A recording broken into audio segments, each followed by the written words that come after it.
जब तक हम लक्ष्मी पुत्र बने रहेंगे तब तक मैया हमारे ऊपर कृपा करेंगे, और जब भी हम लक्ष्मी पति बनने का प्रयास करेंगे तो हमारा कैसा हाल होगा? शिशुपाल जैसा हाल होगा। इसलिए हमें हमेशा अपने जीवन में लक्ष्मी पुत्र बनकर रहना चाहिए, कभी भी जीवन में लक्ष्मी पति समझकर नहीं रहना चाहिए। जैसे आपने देखा भी होगा, बहुत से लोग कहते भी हैं कि अरे भाई मैं तो लक्ष्मी पुत्र हूं, लेकिन लक्ष्मी पति कहते कोई नहीं सुना होगा, क्योंकि ये केवल नारायण की हैं और नारायण ही हमारे परमपिता परमेश्वर हैं। प्रभु ने रुक्मिणी जी के प्रथम पुत्र प्रद्युम्न, जो साक्षात कामदेव का अवतार है, जैसा कि आपने श्रवण किया भी है। कामस्तु वासुदेवासुदग्धः प्रागरुद्रमन्युना वेहोपपत्तये भूषस्तमेव प्रत्यपद्यत।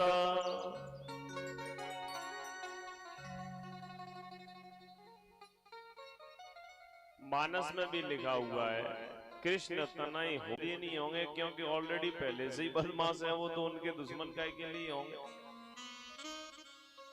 और हो भी जाएं तो उनके दिमाग में कोई ऐसी बात ही नहीं होती है कि वो तो पहले से ही उनको लेके घूम रहे हैं। लेकिन यदि कोई सज्जन पुरुष आगे बढ़ता है तो उसके बारे में विभिन्न प्रकार की बातें करना प्रारंभ कर देते हैं। तो सम्रासुर नाम का जो दैत्य है, आज मेरे कन्हैया जी से बड़ा द्वेष भाव रखता है। सम्रासुर ने क्या किया? आज सम्रासुर ने मेरे प्रभु के पुत्र प्रद्युम्न को रात में चुरा कर ले गया और समुद्र के रास्ते से होकर जा रहा था। मन में विचार किया, अब इसको क्या मारूं, समुद्र में ही डाल देता हूं। मेरे कन्हैया जी के पुत्र को सम्रासुर ने समुद्र में पटक दिया।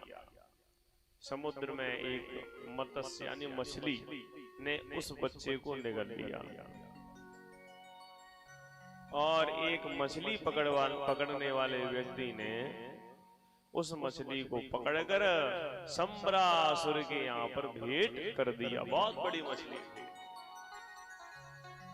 अब इसको कहते हैं समय। समय कभी भी चूक नहीं सकता है। सारी चीजें धोखा दे सकती हैं, लेकिन समय कभी भी धोखा नहीं दे सकता है। जो जहां जैसा होना है वो होना ही है। इसलिए प्रत्येक स्थिति में ठाकुर जी की इच्छा समझकर हमें अपना जीवन यापन करना चाहिए। यही सृष्टि का सिद्धांत है, यही शास्त्रों का सिद्धांत है। अगर आप पुराने चैप्टर पर लगे रहोगे, पुराने अध्याय पर लगे रहोगे, पुरानी बातों पर लगे रहोगे, तो अगला चैप्टर कभी भी नहीं लिख पाओगे। ठीक उसी प्रकार जिस प्रकार से बाबा के जमाने की लड़ाई हो रही हो, अब वो लड़ाई लड़के ने ले ली और लड़का बूढ़ा होने पे आ गया, सफेद बाल हो गए, नाती ने भी ले ली। क्या अर्थ हुआ? अब बाबा ने लड़ाई क्यों नहीं करी, क्यों करी, ये किसी को पता नहीं है कि क्या सत्यता थी, क्या सत्यता नहीं थी। लेकिन उसका ऐसा रूप बना के रखते हैं कि नहीं, उनसे तो हमारी बहुत दिनों से चल रही है। अब बहुत से लोग तो ऐसे ही बहुत बड़ी बात समझते हैं कि हमारी तो उससे चल रही है, उससे चल रही है। मतलब इस बात को बताने में भी सीना चौड़ा करके बताते हैं, जाने कौन सा बढ़िया काम करके आए हैं। जीवन में हमेशा प्रयास करना चाहिए। देखिए, पैसा तो हाथ का मैल है, आज कमाएंगे कल कमाएंगे, जब परमात्मा चाहेगा तभी पैसे वाले होंगे। आप कितना भी प्रयास कर लेना, कभी भी पैसे वाले नहीं हो सकते हैं। आपने कई ऐसे लोगों को देखा होगा, कई ऐसे नेताओं को देखा होगा कि जो कुछ भी नहीं था उनके पास, लेकिन समय का प्रभाव, ठाकुर जी की कृपा ऐसी हुई कि एक इलेक्शन भी लड़ा, कोई काम नहीं किया, लेकिन ठाकुर जी की कृपा से वो नेताओं से भी बड़े नेता हो गए, लखपति, करोड़पति, अरबपति हो गए। अब भैया अगर उसकी बात करो तो एक एक आदमी तो दिन रात काम करता है, लेकिन फिर भी वो करोड़पति नहीं हो पा रहा है। तो शास्त्र कहता है कर्म अपना करते जाओ, ईश्वर का ध्यान करते जाओ। जब आपका समय आ जाएगा तो किसी का बाप भी आपको रोक नहीं पाएगा, चाहे वो मामला धन का हो, चाहे वो मामला बल का हो, चाहे वो यश कीर्ति का हो। इसलिए बेकार के प्रयास हमें नहीं करने चाहिए। जय जय श्री।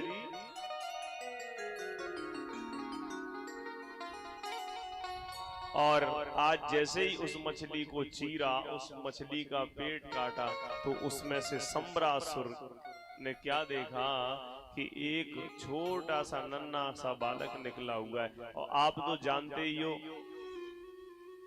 जो माताएं होती हैं वो तो छोटे बच्चों को पहचान सकती हैं, लेकिन अगर किसी आदमी से कहो छोटे बच्चे हाल ही पैदा हुए हों और उनकी कहो कि इसको पहचानो ये किसका बच्चा, तो नहीं पहचान सकते हैं। सम्रासुर ने इस बालक को, जो रसोई में काम करने के लिए आई थी, कौन, ये प्रद्युम्न की पत्नी रति, उसी को इस बालक को दे दिया। लो तुम पालो पोसो इसको। नीदिधि ग्रेण काले न सकाश रूप यौवन। बहुत कम समय में प्रद्युम्न यौवन अवस्था में प्राप्त हो गए, क्योंकि जो इनकी पत्नी रति थी वो रासायनिक विद्या जानती थी। देखिए हमारे शास्त्रों का प्रताप, हमारे हिंदू धर्म का प्रताप देखो। जो आज हम फिजिक्स, केमिस्ट्री, बायोलॉजी पढ़ रहे हैं ना, वो हमारे शास्त्रों में कितने वर्ष पहले संतों ने लिखकर रख दिया। कितनी बड़ी बात है हमारे हिंदू धर्म की। रासायनिक ब्रह्म अस्त्र, जो हम परमाणु बम आज बना रहे हैं, वो पहले ही कई विस्फोटक ऐसे शस्त्र बना के रख दिए। और देखिए बुरा मत मानना, विज्ञान से हमें फायदा भी है नुकसान भी है, लेकिन जो मंत्रों की शक्ति के द्वारा जो कार्य किया जाता था, उससे किसी का कोई भी किसी प्रकार का नुकसान नहीं होता था। अब बताओ, हेलीकॉप्टर की कल्पना हम करते थे कभी? बड़े बूढ़े होंगे तो उन्होंने देखे नहीं होंगे जहाज, हेलीकॉप्टर पहले समय में ना के बराबर थे, लेकिन आदमी ने उड़ना शुरू कर दिया। और पहले देखो हमारे रामायण में, महाभारत में पुष्पक विमान, यानी बिना पेट्रोल के, बिना डीजल के ही उड़ते थे इशारों से, जिसकी हम कल्पना नहीं कर सकते हैं। अब कुछ समय पहले हम ये भी कल्पना नहीं करते थे कि महाभारत का जब युद्ध हुआ था तो संजय ने उस युद्ध को धृतराष्ट्र को बताया था देखकर इतनी दूर से। तो लोग कहते थे सब पंडितों ने लिख लिखा के वैसे ही रख दिया है, लेकिन अब विश्वास हुआ। हम मोबाइल चला रहे हैं, वीडियो कॉल कहीं से भी, विदेश से कहीं से भी एक दूसरे से बात कर रहे हैं। तो क्या ये कल्पना ही तो थी? जो आज हम जी रहे हैं, जो आज हम कर रहे हैं, वो हमारे शास्त्रों ने, पुराणों ने, वेदों ने आज से कई हजार वर्ष पहले लिखकर रख दिया। सब कुछ ऐसा है हमारा हिंदू धर्म। बोलिए सनातन धर्म की।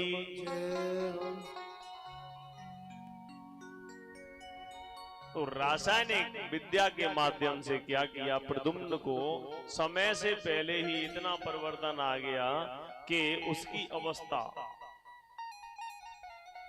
लालन पालन करने से उसकी अवस्था यौवन में चली गई बहुत जल्दी। Join the trustworthy share trading app. Open your free Demat account now. Investments in securities market are subject to market risks. Read all the related documents carefully before investing. एक दिन प्रद्युम्न ने पूछा कि देवी तुम कौन हो? तुम्हारी दृष्टि में तो मातृभाव दिखाई नहीं देता है, लेकिन तुम जो पालन पोषण करती हो उससे ऐसा लगता है कि जैसे कोई मैया पालन पोषण करती हो। मातृ भाव अतिक्रम्य वर्तसे कामिनी यथा। कौनो तुम? तब्रती ने पूरी कहानी सुना दी। और क्या किया? शंबरासुर को मेरे प्रद्युम्न जी मारकर आज द्वारिका में मेरे ठाकुर जी के यहाँ पर अपनी पत्नी के साथ उपस्थित हुए। बोलिए राधा रमण लाल की जय। अब जैसे ही प्रद्युम्न और उनकी पत्नी आज द्वारिका में पहुंचे तो क्या देखा? द्वारिका में पहुंचते ही जब तक मेरे प्रभु जी के 16,107 विवाह और रह गए।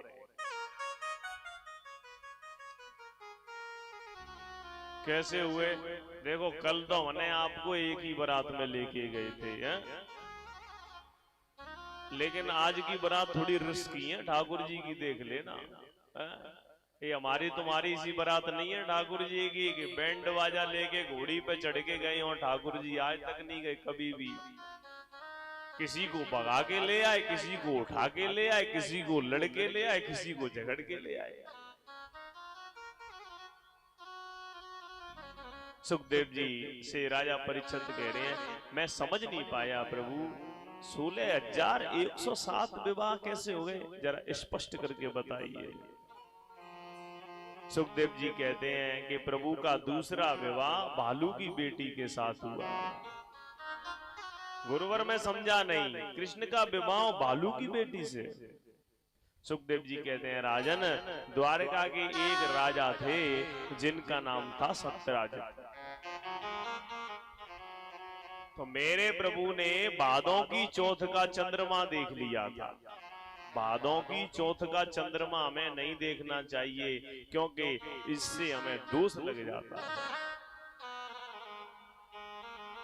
तो जो सत्यराजित नाम के राजा थे, इनके पास शमयंतक नामक मणि थी। इस मणि की 10 घंटे पूजा करते थे तो 2 क्विंटल, लगभग 2 क्विंटल सोना रोजाना दिया करती थी, यानी 8 भार सोना।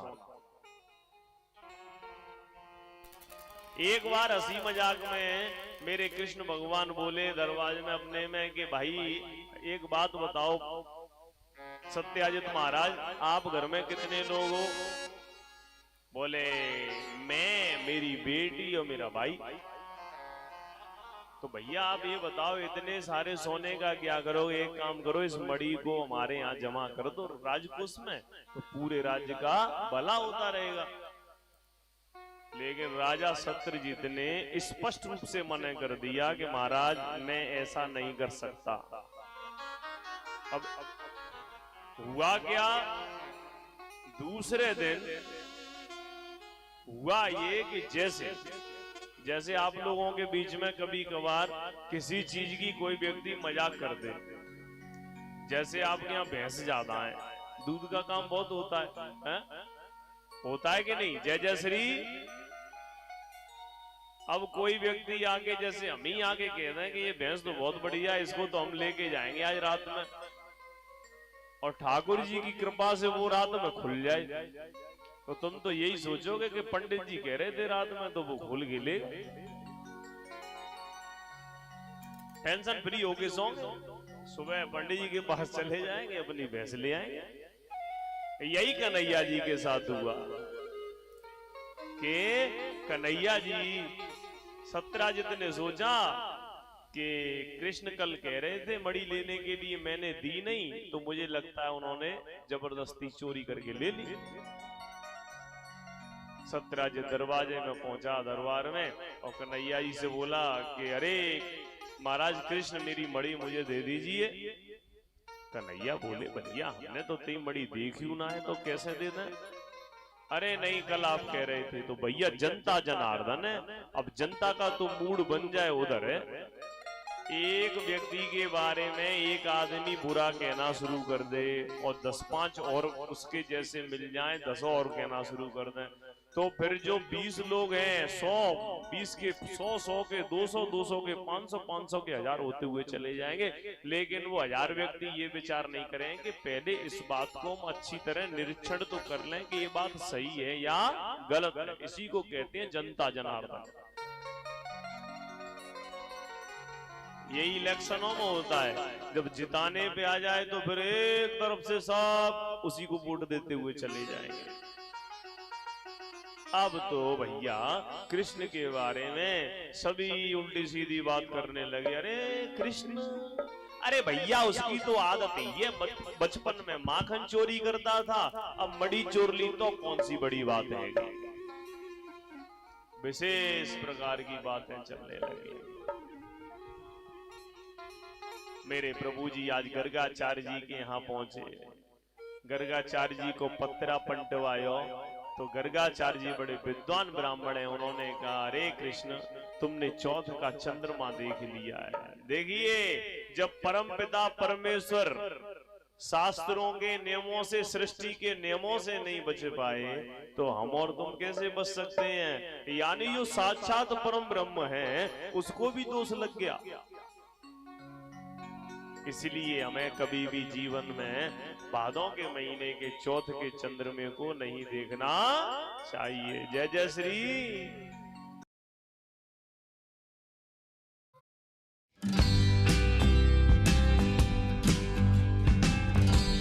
Credit B. Personal Loan App. Try it now.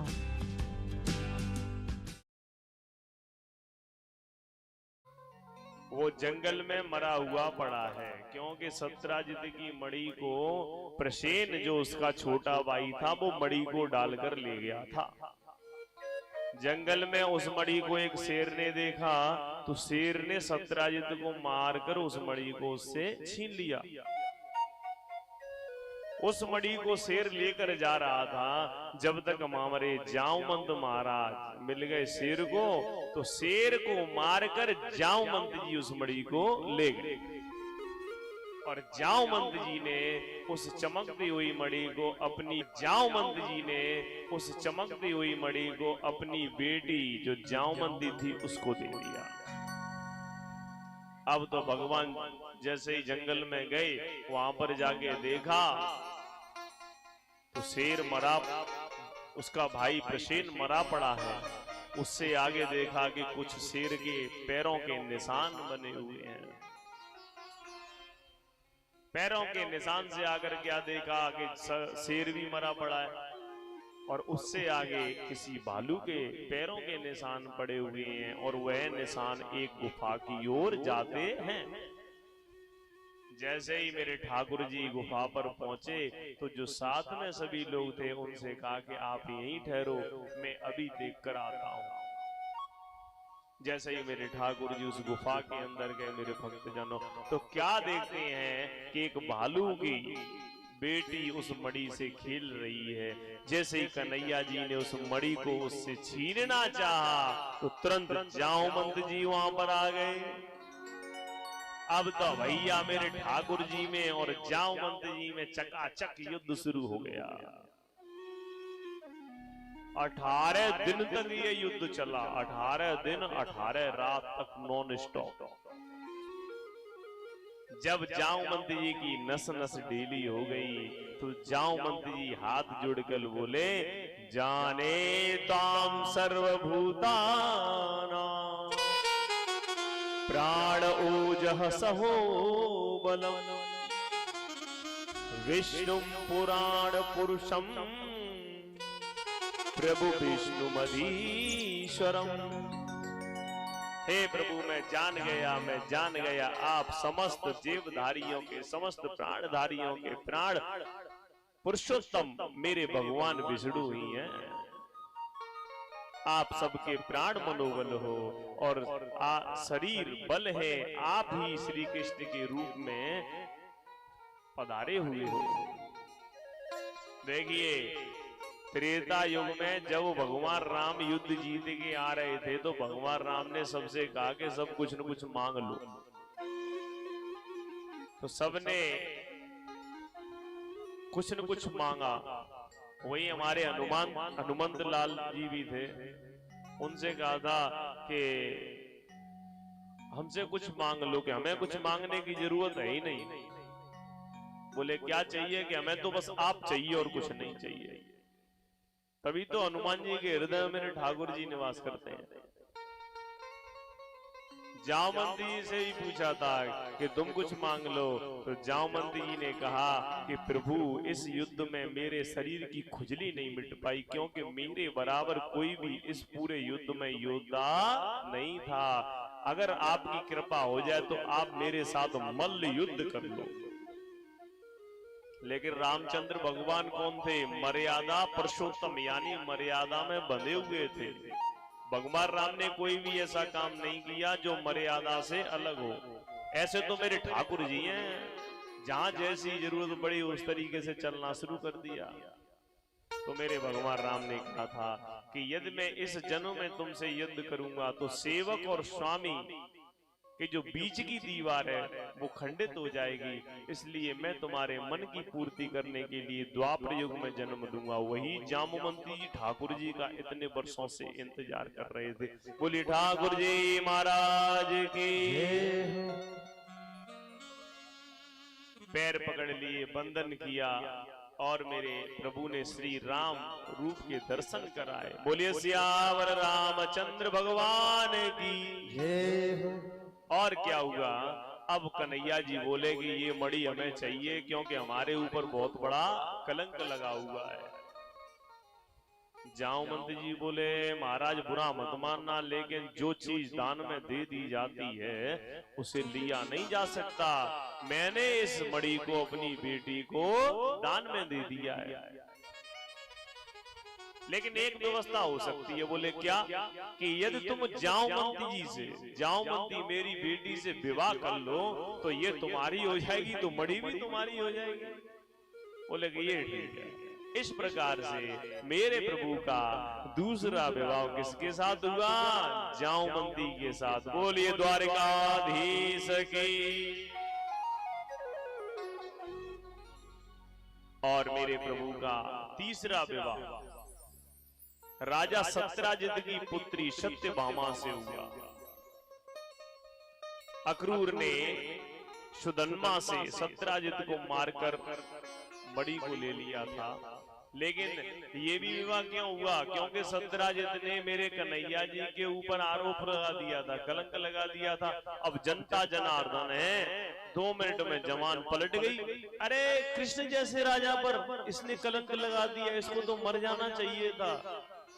अब सत्यराजित ने सोचा कि अगर मैं अपनी बेटी का विवाह कन्हैया जी से कर दूंगा तो सारी समस्याएं खत्म हो जाएंगी, क्योंकि हम कृष्ण के ससुर हो जाएंगे, फिर हमसे कोई कुछ कहेगा ही नहीं। इस प्रकार से जब ये आग्रह मेरे प्रभु से किया तो मेरे प्रभु ने कहा कि हम विवाह तो कर लेंगे, लेकिन हम मणि नहीं लेंगे, नहीं तो लोग ये कहेंगे कि मणि के लालच में कन्हैया ने सत्यराजित की बेटी से विवाह कर लिया। और इस प्रकार से सुदन्मा, अक्रूर जी ने सुदन्मा के द्वारा राजा सत्यराजित को मरवा दिया और मणि ले ली। अक्रूर जी को मेरे कन्हैया जी ने दंड दिया कि आप 10 घंटे पूजा मणि की किया करोगे, और जो भी 8 बार सोना मणि से प्राप्त होगा वह हमारे राजकोष में जमा हुआ करेगा। भगवान अर्जुन को लेकर इस प्रकार से मेरे प्रभु के 3 विवाह हो गए। एक दिन भगवान अर्जुन को साथ में लेकर चले जा रहे थे, वहां एक सांवली सलोनी नारी को देखा, यमुना के किनारे एकदम समाधि धारण किए हुए है। अर्जुन ने जाकर पूछा, का तुम कस्य शुश्रोणि कुत्रो वसे किम चिकीर्षसे। अर्जुन बोला, अरे सुंदरी तुम कौन हो और कहां से आई हो और आप किसका इंतजार कर रही हो? तो कालिंदी उवाच, कालिंदी ने कहा, अहम देवस्य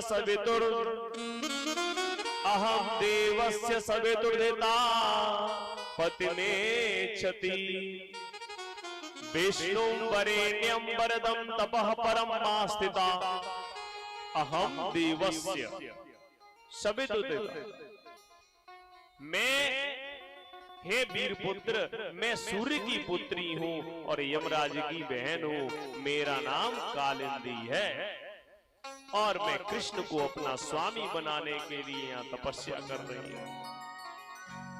अर्जुन सुनते ही मुस्कुराए और बोले कि जिस स्वामी की तुम तपस्या कर रही हो वो स्वामी तो हमारे साथ हैं। तुरंत कालिंदी मैया का हाथ अर्जुन ने पकड़ा और मेरे कृष्ण के हाथ में देकर, और आज मेरे भक्त वृंदो, अर्जुन ने कहा सरकार आपका बृहस्पति बड़ा जोरदार चल रहा है, ये कन्या आपको पाने के लिए यहाँ पर तपस्या कर रही है। इस प्रकार अर्जुन ने कालिंदी और मेरे गोविंद का पार ग्रहण करवा दिया और इस प्रकार से मेरे प्रभु के कितने ब्याह गए? 4। कितने हुए? गिन नहीं रहे हो? किसी किसी को तो जलन हो रही होगी, ब्याह कन्हैया कह रहे हैं, हम गिने हैं, हमारा तो एक ही बड़ी मुश्किल से है पाओ। बोले वृंदावन बिहारी। अब अवंती उज्जैन के राजा थे बिंद और अरविंद। इनकी बहन का नाम था मित्रवृंदा। राजनीतिक लाभ लेने के लिए बहन का विवाह दुर्योधन से कराना चाहते थे, जबकि मित्रवृंदा मेरे प्रभु जी को मन ही मन में अपना स्वामी मान चुकी थी। तो मित्रवृंदा के मन की पूर्ति करने के लिए जो झूठ मांझ का स्वयंवर रचा गया था और अपनी बहन से कह दिया था कि माला दुर्योधन के गले में डालना, लेकिन मित्रवृंदा ने माला को मेरे कन्हैया के गले में डाल दिया। इस प्रकार से मेरे प्रभु जी मित्रवृंदा को लेकर वहां से भाग गए और मेरे प्रभु के कितने ब्याह गए? कितने ब्याह गए? मैया बोल सकती हैं, पीछे वाले तो नहीं बोलेंगे।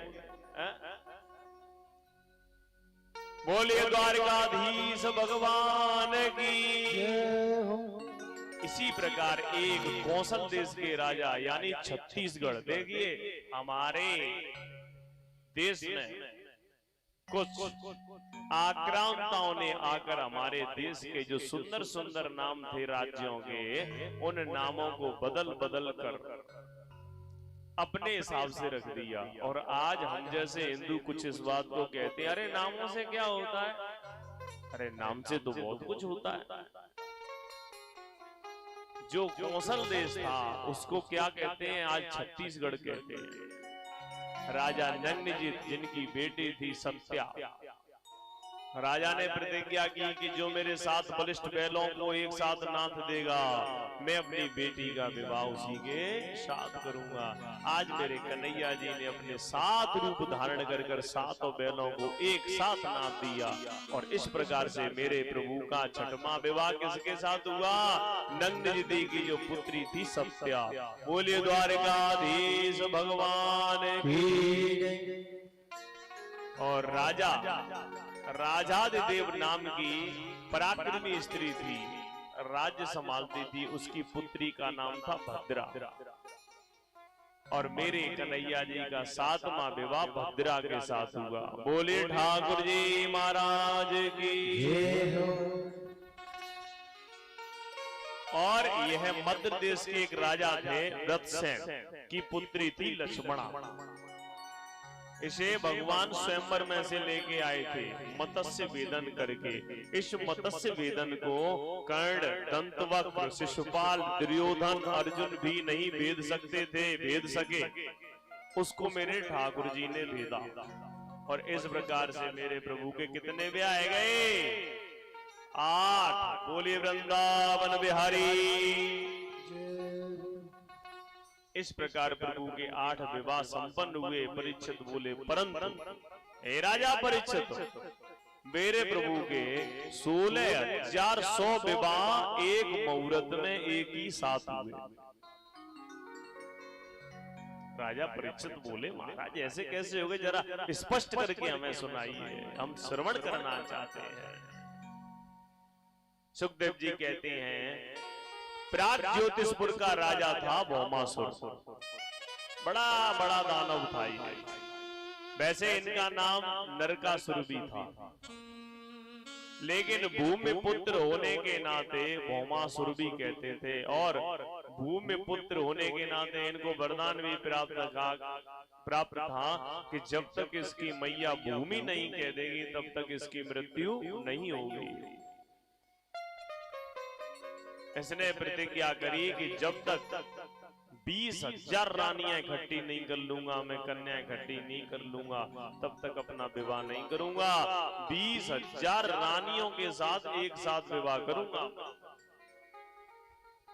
चारों ओर इसने अपने राज्य को स्थापित करना चाहा। इसका जो राज्य है वो बड़े ही तोपों से और बड़े बड़े सेवकों से बड़ी व्यवस्था बनी हुई थी। यह राजकुमारियों को पकड़ पकड़ कर बंदी गृह में डाल दिया करता था। सभार्यो गरुणारूढ़ प्राग्ज्योतिषपुरम ययौ। जब भगवान को पता चला सभी राजाओं ने आज मेरे प्रभु से अनुनय विनय किया, तो आज गरुड़ पर मेरे प्रभु सवार हुए और सत्यभामा को अपने साथ में ले लिया।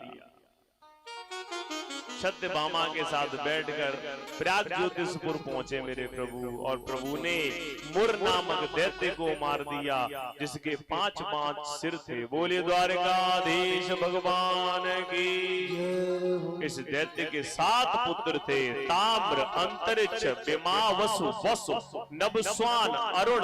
इन सबको मेरे प्रभु ने मार दिया। और जब ज्यादा युद्ध होते देखा तो पृथ्वी रूपी सत्यभामा ने जैसे ही कहा प्रभु इसको मार दीजिए, तो मेरे गोविंद ने इसका नमो नारायण कर दिया। बोले ठाकुर जी महाराज की जय हो। जय जय राधे, जय जय राधे। और इस प्रकार से मेरे प्रभु जी के सामने जो कन्याएं थी 16,100 समस्त राजकुमारियां भगवान के चरणों में समर्पित हो गई आगे। और मेरे प्रभु ने उन राजकुमारियों से कहा अब जाइए। तो सभी राजकुमारियां 16,100 थी, वो हाथ जोड़कर बोली प्रभु आप कहां जाएं, क्योंकि हमारे घर वाले हमें अपने पास रखेंगे नहीं। क्योंकि संसार का ऐसा बड़ा विचित्र नियम है, यदि किसी की बेटी 2 दिन के लिए भी घर से बाहर चली जाए तो लोग उसे दूसरी दृष्टि से देखना प्रारंभ कर देते हैं। हमारे जो घर वाले हैं वो हमें स्वीकार नहीं करेंगे। या तो हमें मरना पड़ेगा या फिर हमें गलत रास्ते पर जाना पड़ेगा। मेरे प्रभु ने सोचा कि अगर ये मर गई तो भी अच्छा नहीं होगा, और अगर ये गलत रास्ते पे चली गई तो फिर समाज बिगड़ जाएगा। इसलिए मेरे ठाकुर जी ने कहा क्या तुम मेरे साथ वर्ण करना चाहती हो? सभी कन्याओं ने मेरे ठाकुर जी के, मेरे काली कमली वाले के हाथ जोड़कर कहा प्रभु बस हमें अपनी शरण में लीजिए, हमें और कुछ नहीं चाहिए। ठाकुर जी किसी का रूप नहीं देखता है, ठाकुर जी किसी का चरित्र नहीं देखता है, ठाकुर जी किसी का धन नहीं देखता है। अगर ठाकुर जी देखता है तो सबका क्या देखता है? मात्र और मात्र प्रेम देखता है। जैसे ही आज कन्याओं ने कहा तो एक ही मुहूर्त में आज मेरे गोविंद ने सबको स्वीकार कर लिया। इस प्रकार से मेरे प्रभु जी के विवाह हो गए 16,108। अब एक जोरदार जयकारा बोलना चाहिए। बोले द्वारकाधीश भगवान की जय जय जय जय श्री राधे। इस प्रकार से मेरे प्रभु के 16,108 विवाह हुए। और जो लोग कहते नहीं है कि ठाकुर जी ने इतने विवाह करे, तो उनसे मैं कह रहा हूं पहले ठाकुर जी ने जो और काम किए उनको भी करके दिखाओ, उसके बाद विवाह के बारे में बात करना। क्योंकि मेरा परम ब्रह्म कोई साधारण नहीं है, ये योगेश्वर है। कहते भी हैं वृंदावन के वृक्ष को मरम न जाने कोई, डार डार और पात पे श्री राधे श्यामा। गजब कर डारोरी जाकारी कामर बारे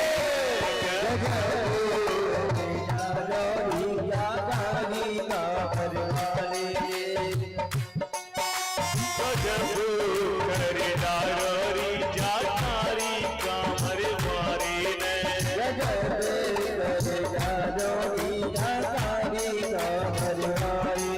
जाकारी कामर बारे ने कारी कामर बारे ने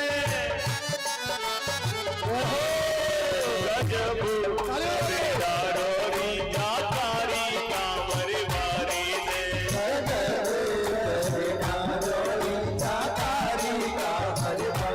श्री राधे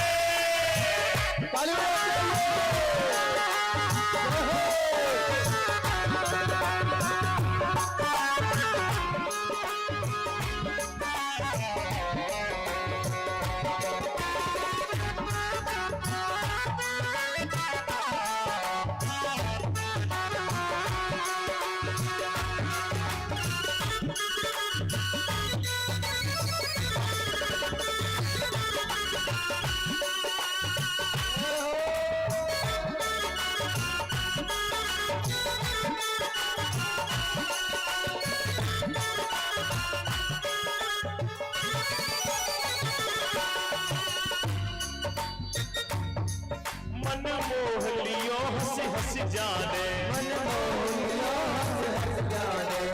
मोह लियो हंस हंस जाने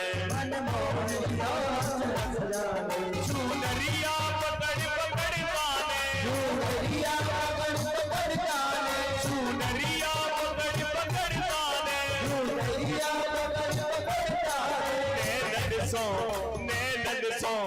नैनन सो जादू डारोरी जाकारी कांवर बारे ने गजब राधा रमण लाल की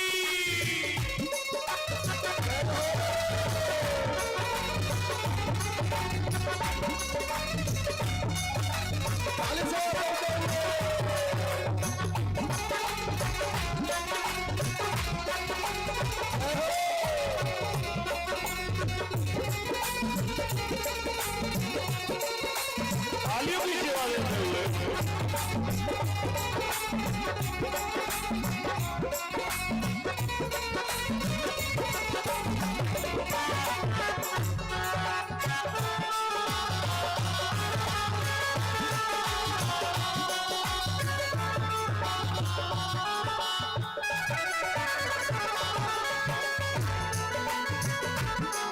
जमुना तट रास रचा मेरी जमुना तट रास रचा मेरी मुरली की बात सुना मेरे मुरली की बात सुना मेरे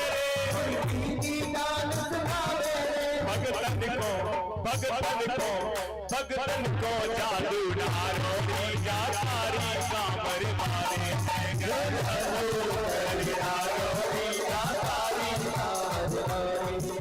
श्री राधे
दियो सहारो जाकारी का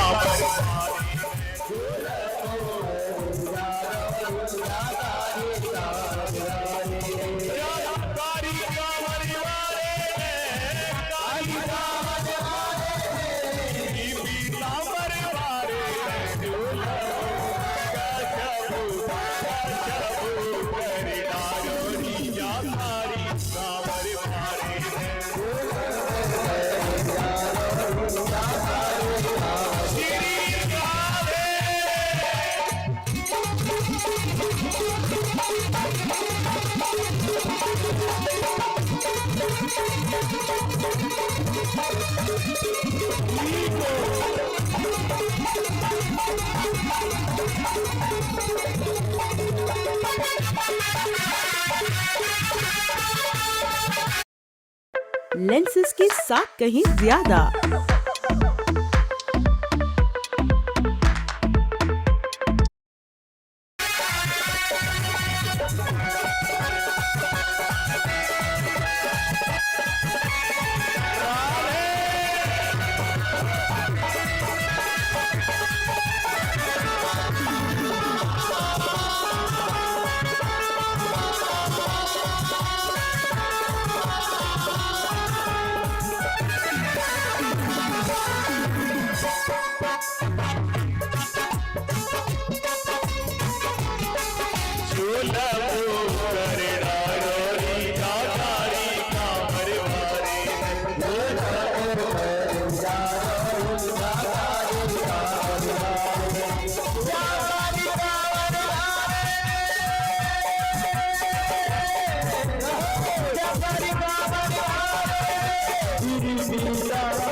गजब करे नारोरी